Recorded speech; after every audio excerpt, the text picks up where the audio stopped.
আজ বানালাম মুখে লেগে থাকার মতো পনির তড়কা। প্রথমে আমি তড়কার ডালগুলোকে খুব ভালো করে বেশ কয়েকবার ধুয়ে 2 গ্লাস মতো জল দিয়ে সারা রাতের জন্য ভিজিয়ে রেখেছিলাম। প্রায় 8-9 ঘন্টা ভিজিয়ে রাখার পর খুব ভালো করে সেদ্ধ করে নিতে হবে। দিয়ে দিলাম পরিমাণ মতো জল, হাফ চামচ লবণ, হাফ চামচ হলুদ। বেশ কিছুক্ষণ পর তড়কার ডালগুলো খুব ভালো করে সেদ্ধ হয়ে গেছে। এবার একটা মিক্সার জারের মধ্যে দিয়ে দিলাম কয়েক টুকরো আদা, কয়েক টুকরো রসুনের কোয়া আর 9-10টা মতো কাঁচা পাকা লঙ্কা আর অল্প জল। এবার কড়াইতে দিয়ে দিলাম পরিমাণ মতো সর্ষের তেল। তেল গরম হলে 200 গ্রাম মতো পনির ছোট ছোট টুকরো করে কেটে রেখেছিলাম, সেগুলো তেলের ওপর দিয়ে দিলাম হাফ চামচ লবণ, হাফ চামচ হলুদ। এবার অল্প করে ভেজে তুলে নিচ্ছি।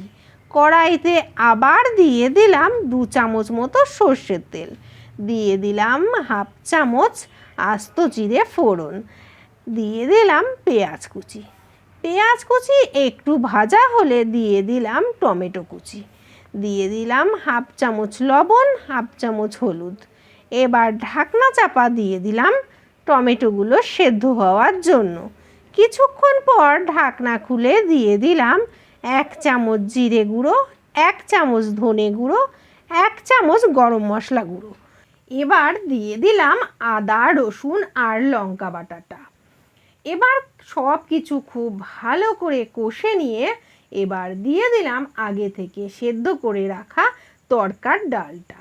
এবার সব কিছু একটু মিশিয়ে নিয়ে দিয়ে দিলাম মশলা ধোয়া জল, দিয়ে দিলাম হাফ চামচ লবণ, হাফ চামচ হলুদ।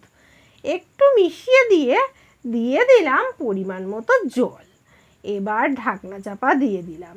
বেশ কিছুক্ষণ পর ঢাকনা খুলে একটু নেড়ে দিয়ে দিলাম পনির ভাজাগুলো।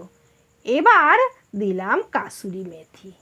এবার সব কিছু একটু নেড়ে ঢাকনা চাপা দিয়ে দিলাম। বেশ কিছুক্ষণ পর ঢাকনা খুলে একটু নেড়ে নিলেই রেডি দারুণ স্বাদের পনির তড়কা। ভিডিওটি ভালো লাগলে লাইক, শেয়ার আর কমেন্ট করতে ভুলো না। মৌসুমি সিম্পল কিচেন।